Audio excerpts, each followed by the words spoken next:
Good morning, good afternoon, and good evening, and welcome to another episode of Voices for Excellence.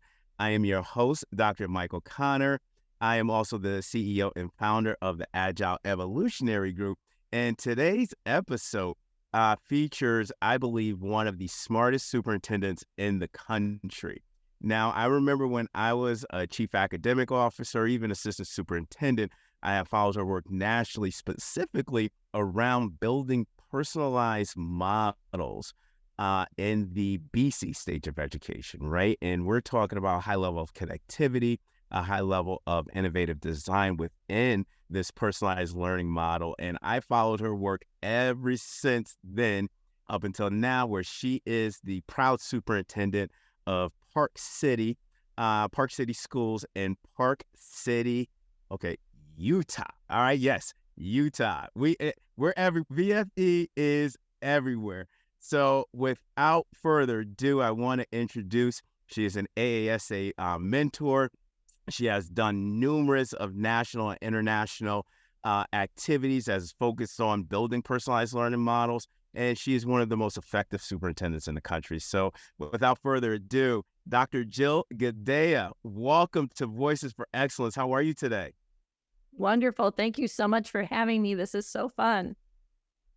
I'm glad to have you, Doc. And I'll tell you right now, I'm a big fan of yours, and I can't wait to get into some of these questions because, as we start thinking about what are some of these radical designs in the AC stage of education, I think you were the catalyst to start this in the BC stage of education, which I think it is, and I'm saying this as a hypothesis, your transition to COVID because you had those underpinnings that were already in Park City. But before we even get in depth, right, with those questions and how you put that together, this is a fun song, and I can't wait to hear this, right? Because now I get to know the type of music that Dr. Gildea loves, how she would come out, what her equity song and how it defines her. But what is that equity song that defines you?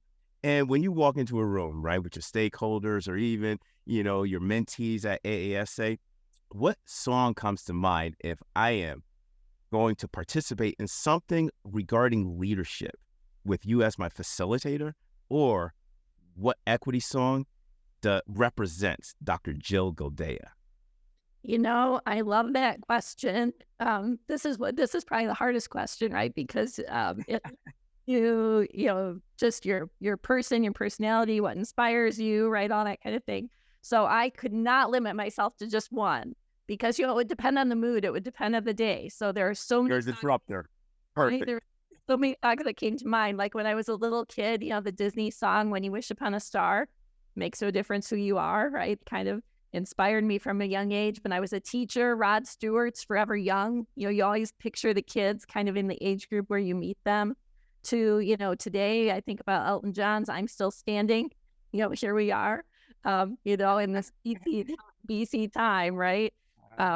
We're navigating such, interesting times to, inspirational compilations, We Are the World, or even Five for Fighting Song World. Let's start at the start and build a masterpiece. What kind of world do we want? Then I think about fun songs, right? American Authors, Best Day of My Life, about possibilities, or Walk the Moon, Shut Up and Dance with Me, because we've all got to work together, and of course, one of my other fun favorite is supposed to be a love song, right? The whole Bruno Mars Grenade. I'll catch a grenade for you, put in front of a train for you. But I always think about that in leadership. But probably the one that I would ask to be played is from The Greatest Showman. And it's Kiala Settle. And she's singing This Is Me.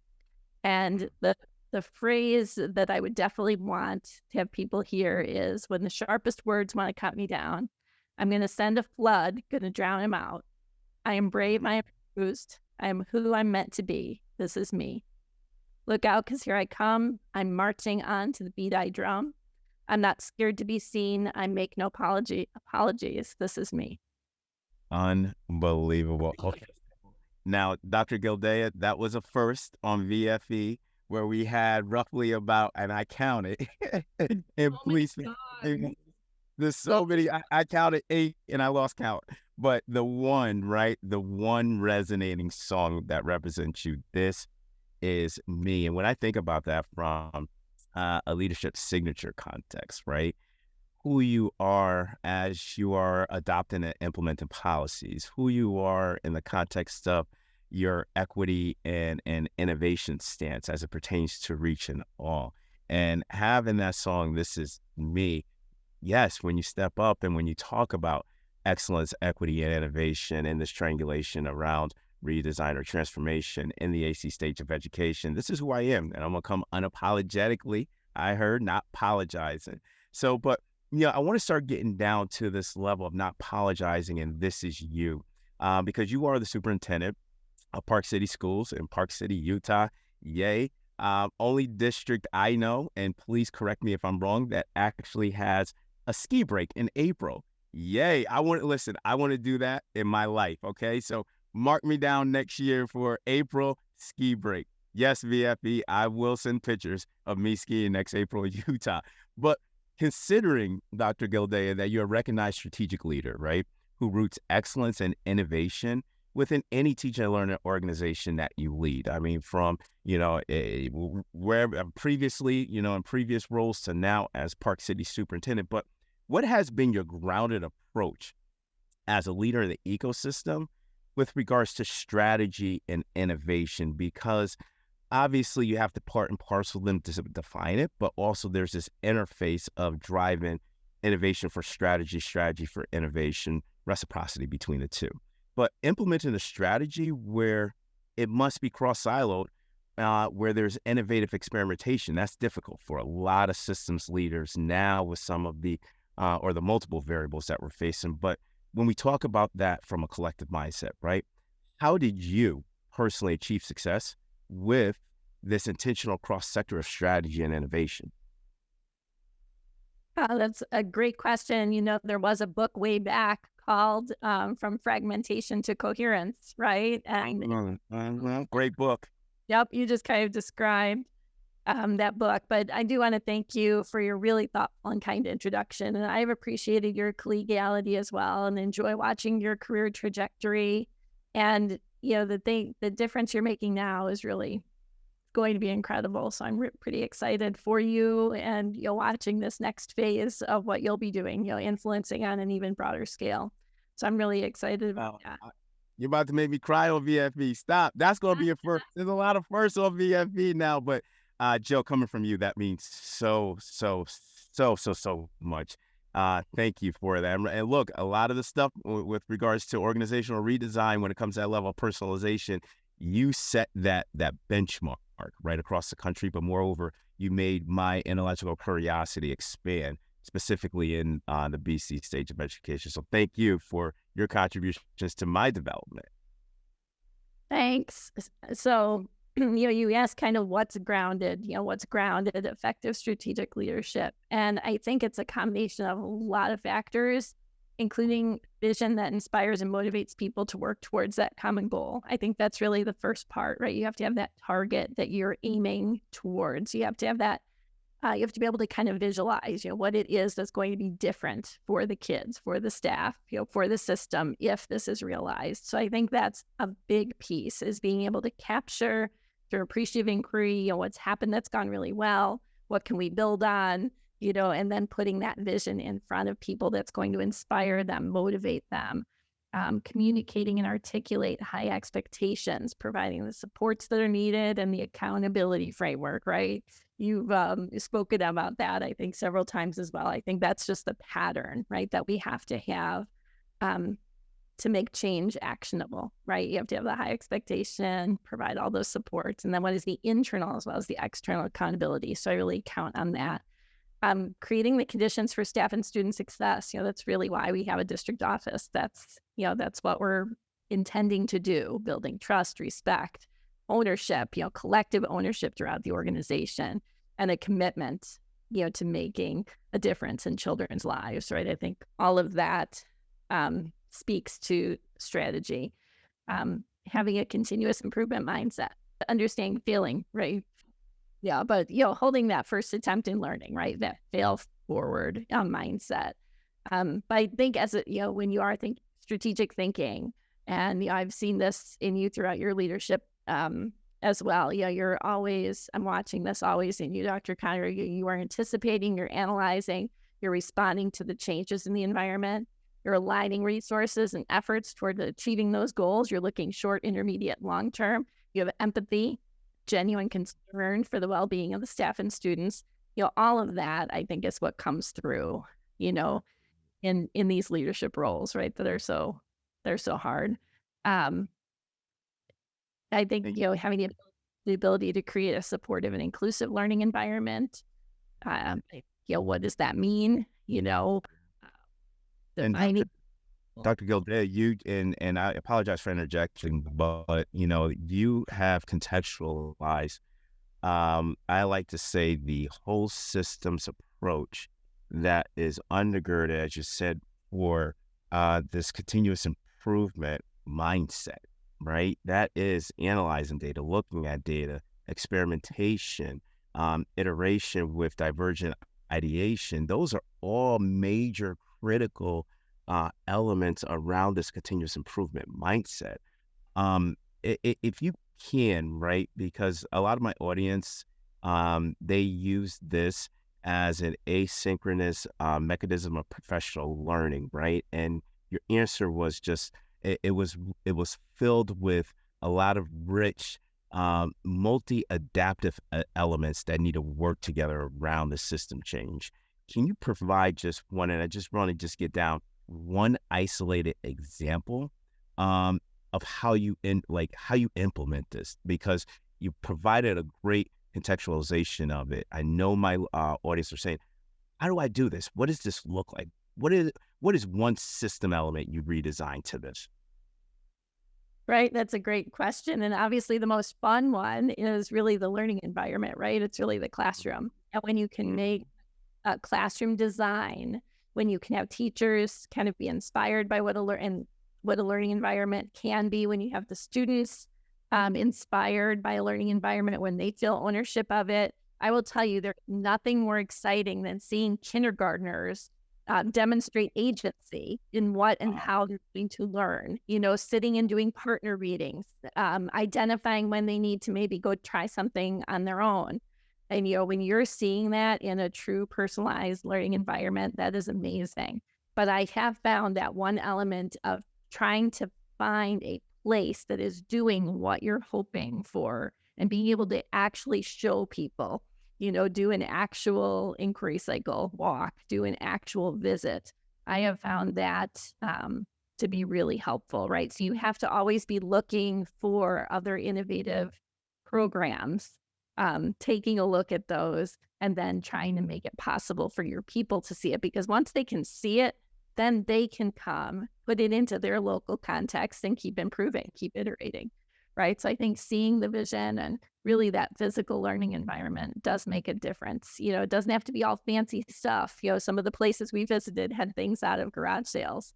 But so it didn't have to be so expensive. That's not what it's about. But it's about how you're using the space differently, right? The space and pace and timing. I think you clarified a misnomer about innovation, is that innovation doesn't have to be the next shiny resource or education tool, but it's looking at your system structures element differently, just like what you said with people, place, time, and resources, right? And how you frame that is just absolutely perfectly aligned. And here's the thing, right? And I want to underscore this into the next question, because what you're saying is absolutely correct.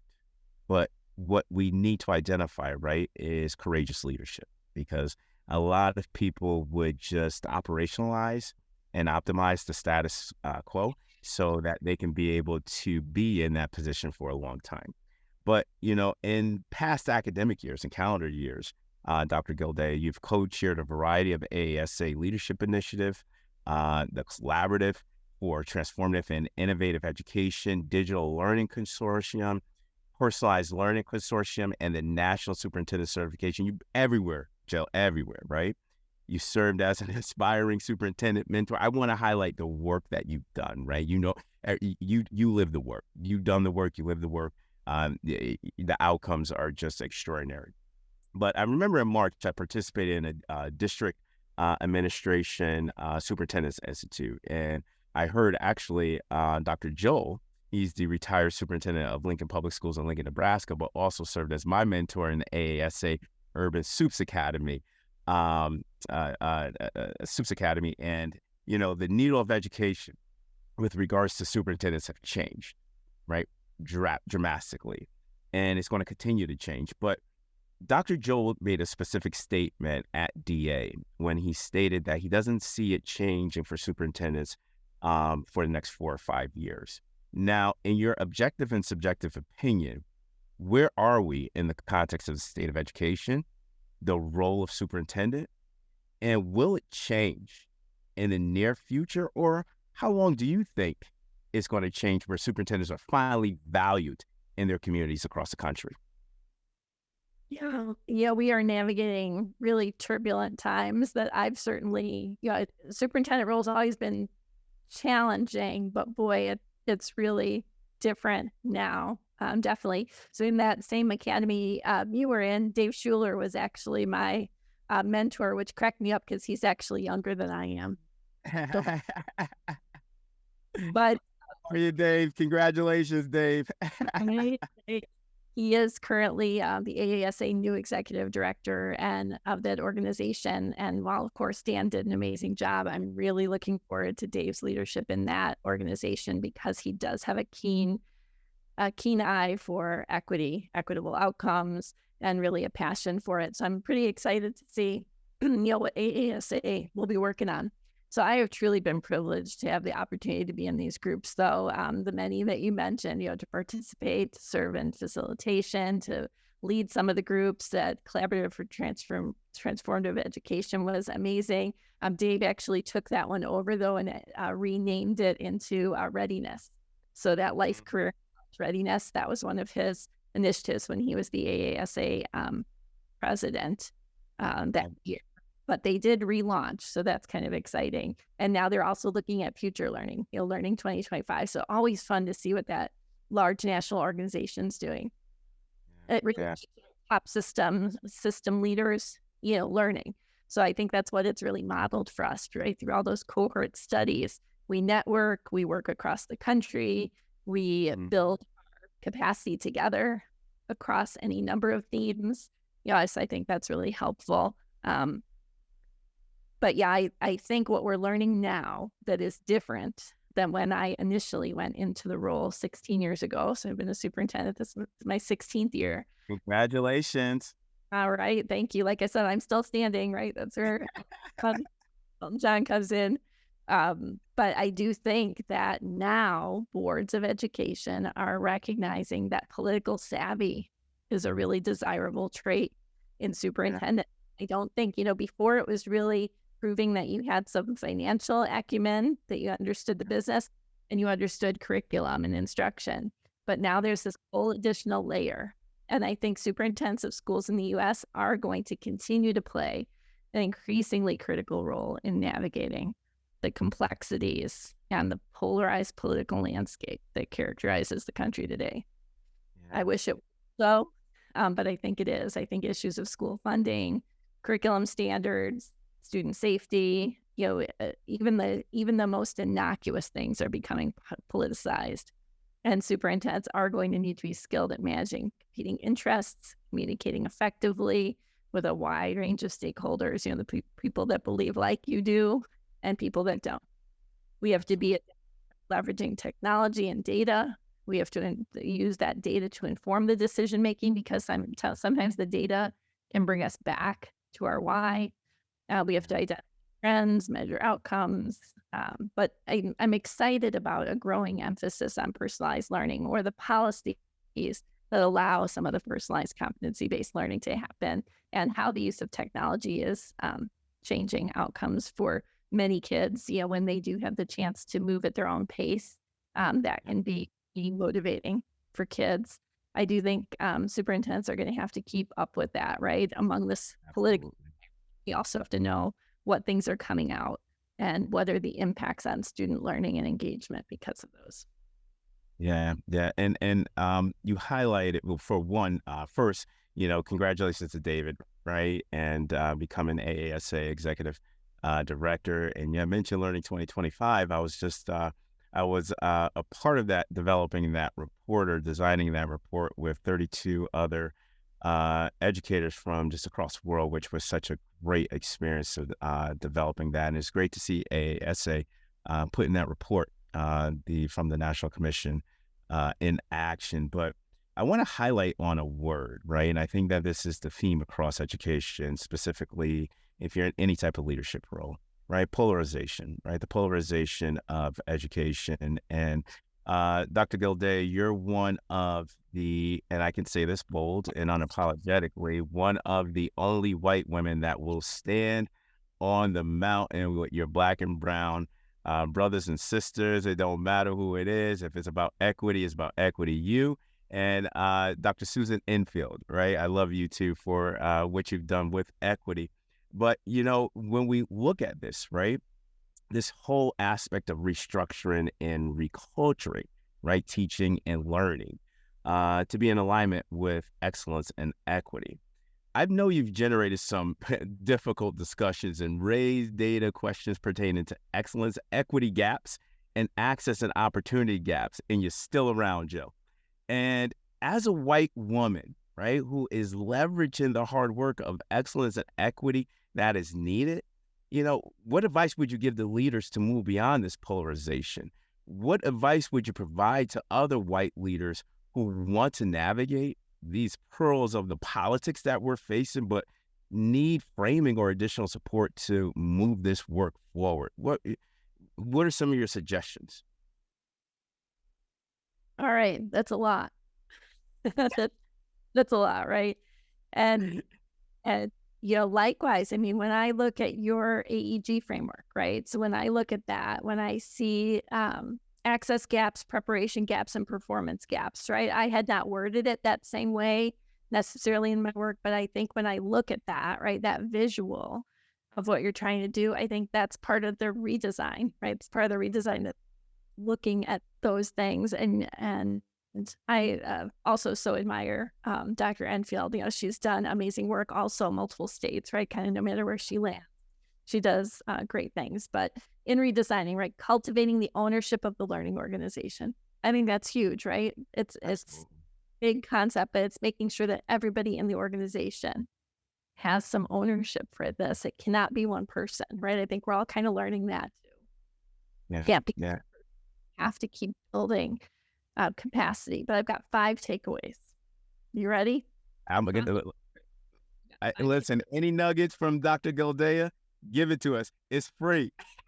Right. There you go. There you go. Okay. All right. So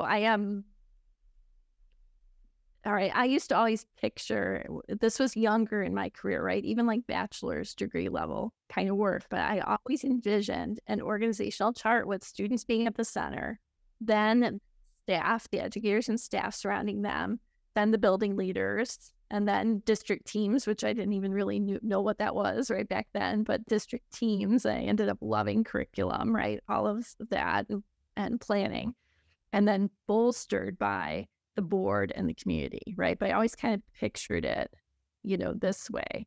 So I didn't really always understand, hierarchical nature, right, of schools. I always kind of thought of centric circles. So I know that that's kind of hopeful and optimistic, but that's one of the redesigns that I think when you look at some of the modern or the agile design, it's always with the student at the center, right? And I think that's a piece that I recognized pretty early in my career. But anyway, the 5 things that I think would surround this or that would help are, as a leader, you have to focus on building relationships, right? Critical in navigating the complex and politicized landscape, right? You have to develop strong relationships with all of your stakeholders. So it helps you build trust and credibility. It helps you navigate challenges. It gives you a phone a friend opportunity, right? So you have to focus on that. But I really always want to be a system leader in the system, but I have found that you have to also be a community leader, keeping equity at the forefront, right? You kind of hit on that in the question even, but that equity has to be the guiding principle in all decisions, right? It has to be the ultimate goal. And as a female white educational system leader, I recognize the importance in working to ensure that all students, regardless of their background or circumstance, have access to high quality education and the resources they need to exceed. So that can be, implementing strategies. I felt kind of not seen necessarily by my teachers. I lived on the wrong side of the track, single parent household, just go to work, honey, that's what you need to do, help your family, sort of thinking you aren't in the top 100, you don't belong in this class. So when I was an educator, I knew I wanted no child, to ever have that kind of experience. Absolutely. Yeah. So I think, we can't miss opportunities, right? We can't miss opportunities when the kids are in front of us. And that's where I think the urgency comes from, right? Because they're only that age and in that grade once. So we have to keep, removing obstacles, highlight aspirations, build our staff's capacity, make sure that we're keeping our eye, on every student. And then as a curriculum leader, going back to that part of my background, really using data to inform decision making, I think that's huge. Data can be really powerful in navigating political challenges, because when you bring things down to a student, the 45 that we missed that could have done okay in this class, right? That can be powerful leverage. And it can show you're making decisions that are informed, that are grounded in evidence. I do think more now than ever before, we have to engage in advocacy, right? Absolutely. So leaders, we have this unique platform, right, to be able to advocate for policies and practices that are going to make a difference. They're going to support equity and excellence in education, that are going to look at equitable outcomes. Absolutely. And then finally, one more. Oh, yeah, no, I just want to interject at one point, right? Because just right now, I know you got one more, but I think that this is important for the audience as I'm taking notes down. You talk about capacity and you talk about data, right? And I think that now when you're starting this huge shift, whether it be culture, whether it be at the school, and I'm going to take this right from Edgar Schein's work, creating these microsystems, microcultures, right, that are divergent. Capacity and data, right? How do you interject that into your standard practice, where you have to build capacity, but you also simultaneously have to look at data to be able to drive the capacity exercises to reach the 4 pillars or principles that you already listed? I know that there's one more, but again, building all of that urgency, equity at the forefront, getting the community behind you, establishing authentic relationships. That's, capacity and data work impacting culture. So just elaborate on that before you get to the 5th one. I think that was so critical that the audience be able to hear this. Sure. One of the ways that we've done that here in Park City is we really do work with coalitions, in a variety of sizes and types, right? Where we bring in stakeholders from any of the 160 nonprofits that are in our area. We're rich in nonprofits, people who want to give back and who want to do good work, but bringing in our educators as educators go into the field to change the world, right? So when you have people who are there who want to do that, and you partner them with other people that can help champion and support that, I think that is amazing. And I've been really fortunate in Illinois, Connecticut, and here in Utah, to see people stepping up, right? See people stepping up to help that effort. So I think that's been fortunate. Maybe that's lucky. Yeah. But I think it's, you always are going to have your detractors or your people who don't feel like they've been heard, and you have to kind of step back always and think, what have I missed?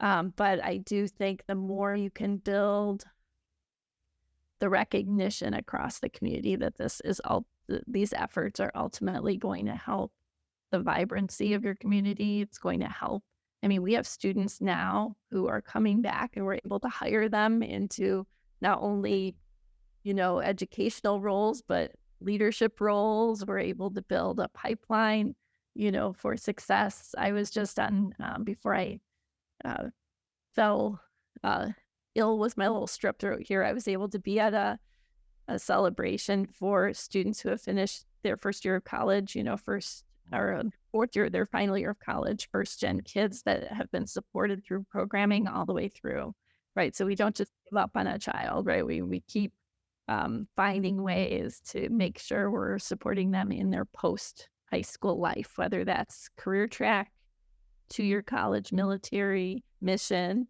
4-year college. We find ways to help and support and to provide those resources that are needed. So, yeah, it's interesting. We'll talk, I'm sure, about that a little bit more as we go. Absolutely. I think the last thing leaders have to do is we do have to stay informed, right? We've got to stay up on what's happening. We can't just stay in our silo or our own community. We've got to look beyond it. What's happening with local politics, national politics, state politics, education policy, emerging trends, that can help us anticipate challenges. It can open some opportunities for grants that we might not have heard about, but it can help us make better informed decisions, I think. So that as well. Absolutely. And I love, what you stated to complement or to couple your 5 principles that you presented with students at the core, right? And I want to elaborate on students at the core because, and I want you to integrate your definition of equity and innovation with this as well, but you're considered a czar around the country in designing and developing personalized learning models. I'm saying this, objectively and subjectively, because I tell you, your work in Illinois, Connecticut, and now currently in Utah is something that people should visit, right? Especially you in Park City now, what you've implemented. But underscoring AI and technology, right? And having this work in this interface way with practitioner pedagogy and the basic stage of education is considered a disruption. However, you were leveraging personalized learning in the BC stage of education. So I don't know if you ever knew at this time, but like I said, your work around the core 4 in Connecticut really leveraged my own independent research, i.e. heterogogy around this. And I just want you just right now for the AC stage of education and think about it from this exploitation, exploration lens, specifically of what does the advancements of technology, machine learning, and new discoveries of innovation, what can be applied strategically into this personalized learning models or the personalized learning model that you designed in the BC stage of education? Thanks. Yeah, this is one area where I feel like in education, we know what we need, but it doesn't necessarily all exist yet, right? So I always think this is kind of a fascinating question and a fascinating thing to, have to keep updated on. But yeah, I've loved that each district I've had a chance to work with, we've been able to do things like learner insights or profiles, we called them. Yeah. Almost still a dashboard of student learning and learner pathways where kids can explore interests, demonstrate their proficiencies, and then of course bringing in partners for their career path sorts of activities that are based in real world programs. But yeah, in the post-COVID stage of education, personalized learning is going to be even more important, I think, and it is going to take some integrating these new models to be able to really accelerate the experience of learning platforms. That's certainly one where you have a computer-based system that can adjust. And we've seen some beginner, efforts in this arena. I don't think any of them are well loved quite yet, right? Right. So I don't think we're quite there, but I think that's, that kind of platform idea, I think is going to have a piece of pathways. I think intelligent tutoring systems is something kind of emerging now where again, you get some personalized feedback, just like an individual coach, just like you get it at Top Golf, right? If you go into that room, right, and it kind of measures your swing and your reach, and you get some hints, right? And I think a system like that, I think might come into play, identify where a kid's struggling, provide the targeted intervention right in the moment you need it. So I think that real-time feedback could be a big help. Virtual and augmented reality technologies, can make experiences come to life for kids, things that they may not see, in the bubble of the small town they live in, or big city that they live in, if they don't know what else is out there in the world. I think that can simulate real world experiences. You look at medical schools now, they're using a lot of this type of technology. When I think of, again, kind of beginner stage companies, I think about Paper and Pivot Interactives, which just learning just bought, right? So if you think of that kind of tool, and then data analytics, I think the data analytics, you talk about this a lot too, identifying patterns and trends in student performance, trying to help teachers see where the kids are struggling so that they can personalize that intervention. Getting some earlier intervention. I think all of those pieces of technology are going to have a part in the future for sure. And I tell you, Dr. Gildea, one, you were probably scaring a lot of people, which is great, right? Because I always use the phrase, we have to be able to mind the gap between humans and machines, right? And each of those technological solutions that you identified just fascinates me from the context of the advanced machine learning of the data that's going on in the background, supervised algorithms being deployed into a model where the front-end experience for our students is that one-to-one level of interaction and the level of adaptability within that. But again, those simulations have to come into real-world experiences where they are using multiple AI platforms and AI solutions that can provide that. But more importantly, as you stated, to get to that level of strategic personalization using big data and analytics to be able to drive, that type of personalized learning experience. A one-to-one, right? I always say a one-to-one prescription now that includes AI, machine learning, and the articulation and strategic facilitation and analysis of big data. Because and this is just my theory, but it's also was in this research article, is that education does not use enough data to be able to drive the systems change that we talk about, whether it be in various empirical studies, white papers, even conversations between academics like you and I. But you're absolutely right to get to that level of personalization. And to my audience, Dr. Gildea gave you a litany, a bevy of different AI solutions. Please rewind this so that you can be able to write them down and see how it fits your district, right? Because again, when you have that experimentation mindset, design thinking mindset, you're able to run A/B tests or run controlled treatment experimentations right in your district. But for the final question, Dr. Gildea, take it as it is. I know you probably won't follow the rules because you're disruptive, but here's the question, all right? And take it as it is, Jill. What 3 words, right? I'm limiting Dr. Gildea to 3 words. I don't know if that can happen, but what 3 words do you want today's audience to leave regarding excellence, innovation, and creating a system for all in the AC stage of education? What 3 words should leaders always adhere to in this arduous journey of moving a collective organization lamented to create an environment that will prepare Generation Z and Generation Alpha for Delta 2030 and beyond? All right. I do have 3 words, but of course I have a definite word. Okay, so you broke the rules, but go ahead.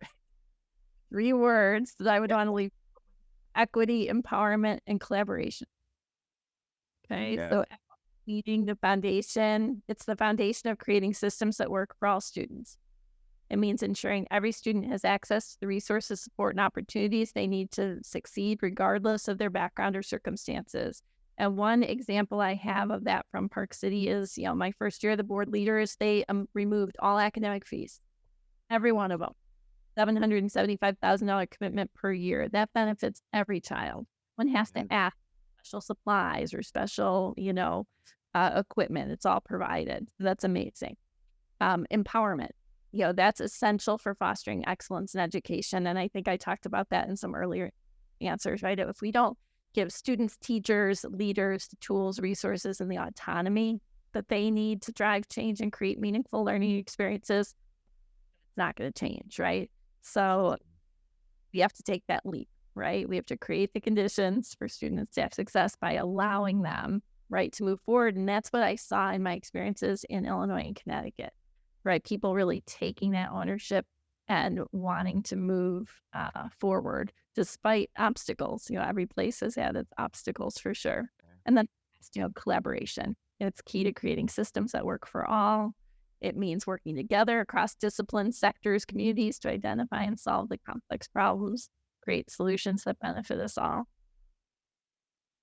Dr. Gildea, equity, empowerment, and collaboration. I like to say EEC under Dr. Gildea. So with that stated, right, and one thing that resonated with me, and I think that this is an equity access opportunity, is your example that you provided where it just eliminated all of, personal hardship, or I like to say hardship that some of our students and families experience in education. And, eliminating that small factor, even though it's a $700,000 cost to the district, you got to look at the return on investment in the context of how it impacts families and students. And, as superintendents, we know, you always say it's going to, if it's pertaining to students or pertaining to families, it's going to be hard for me to say no, with that. And your empowerment piece, it goes back to your consistent theme with student voice, right, at the core, and be a collaborative process with them as well. But Dr. Gildea, you gave us a ton to chew on. I got to go back now and make sure you gave all these great, high-level bullet points that I'm going to start extracting, align it to my framework, and seeing everything that's going on with this level of disruption that we need to have strategic disruption in the context of innovation, equity, and excellence. So Dr. Jill Gildea, thank you for being a guest on Voices for Excellence, my friend. It's so good to see you, Jill. Thank you so much for the opportunity. I really enjoyed connecting with you, and I hope we're going to stay in touch as thought partners. I need you in this work, and I really appreciate knowing you're in our corner. You're going to keep cheering us on and make sure that we make noticeable gains for our kids across the U.S. Absolutely. Jill, we got to change the world together, all right? We're going to do that together, and we will stay in touch. Definitely, I'll be in touch with you real soon. But, we got a big thing to do, and that big thing is, I like to say, an archetype that has archetypical problems that is going to keep us engaged for a very, very long time. So, Jill, thank you so much. And for everybody, onward and upward, have a good day.